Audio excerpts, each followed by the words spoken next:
Assalamualaikum warahmatullahi wabarakatuh. Saya akan mempresentasikan laporan aktualisasi nilai-nilai dasar profesi serta kedudukan dan peran PNS dalam kerangka NKRI pada pelatihan dasar CPNS golongan 3 angkatan 2 tahun 2020. Baiklah, dengan judul Optimalisasi Pelayanan Praktikum Dasar Sistem Kendali pada mahasiswa semester 4 di Laboratorium Instrumentasi dan Kendali Program Studi Teknik Elektro Universitas Bengkulu. Bersama saya ada Hadi Kurniawan, STME. Latar belakang yang pertama mengenai tentang Undang-Undang Nomor 5 Tahun 2014 mengenai ASN.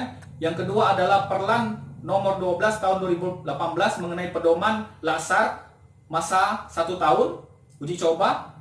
Kemudian yang tiga adalah isu yang saat ini akan kita angkat, lalu nanti akan kita terapkan pada nilai dasar aneka sehingga membuat PNS yang profesional. Baiklah, kondisi sebelum saya melaksanakan lasar yang saya alami pada saat masa uji coba. Yang pertama, praktikum tidak mengikuti SOP. Yang kedua adalah peminjaman alat dan bahan tanpa mengisi formulir.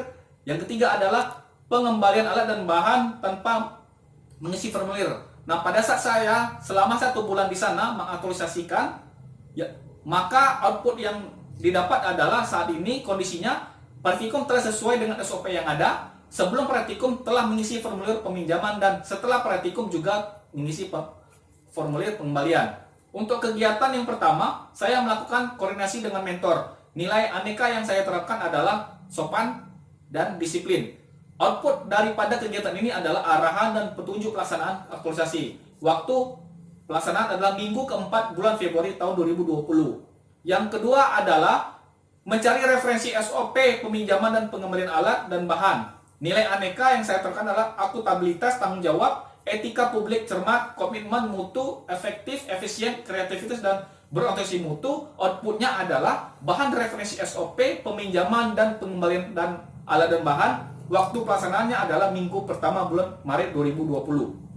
Kegiatan ketiga adalah membantu mempersiapkan belangko layanan laboratorium. Nilai anekanya adalah akuntabilitas, tanggung jawab, etika publik, sopan, santun, hormat, komitmen mutu, efisien, efektif, kreativitas, dan berorientasi mutu. Dan keempat adalah anti korupsi, yaitu jujur. Outputnya adalah formulir peminjaman dan pengembalian alat dan bahan laboratorium secara offline dan online. Waktu pelaksanaan pada kegiatan keempat ini adalah minggu pertama bulan Maret 2020. Yang keempat adalah kegiatan membantu membuat SOP peminjaman dan pengembalian alat dan bahan laboratorium. Nilai anekanya yang pertama akuntabilitas mengenai tanggung jawab, nasionalisme, musyawarah mufakat, etika publik, sopan, santun, dan hormat, komitmen mutu, efektif, efisien, kreativitas, dan berorientasi mutu, dan terakhir adalah anti korupsi secara mandiri.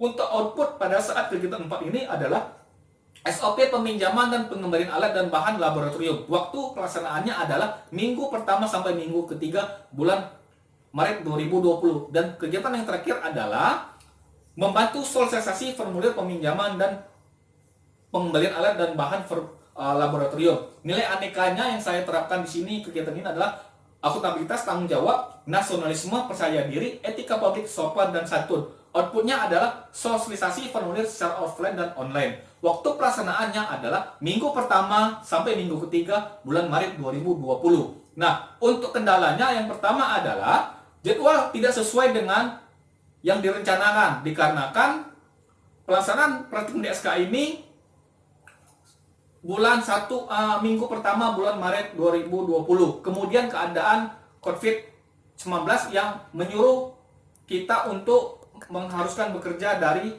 rumah. Kemudian kesimpulan yang didapat daripada kegiatan ini adalah yang pertama adalah SOP peminjaman dan pengembalian alat. Yang kedua adalah formulir peminjaman alat dan bahan. Yang ketiga adalah pentingnya menerapkan nilai-nilai dasar aneka. Yang terakhir, saran pertama adalah rencana tidak sesuai, harus kita merujuk kepada kalender akademik. Kemudian jangka menengah adalah mensosialisasikan SOP-nya dan formulir. Yang ketiga adalah tindak lanjut jangka panjang adalah membuat SOP yang ada di Laboratorium Teknik Elektro. Terima kasih. Saya akhiri. Wassalamualaikum warahmatullahi wabarakatuh.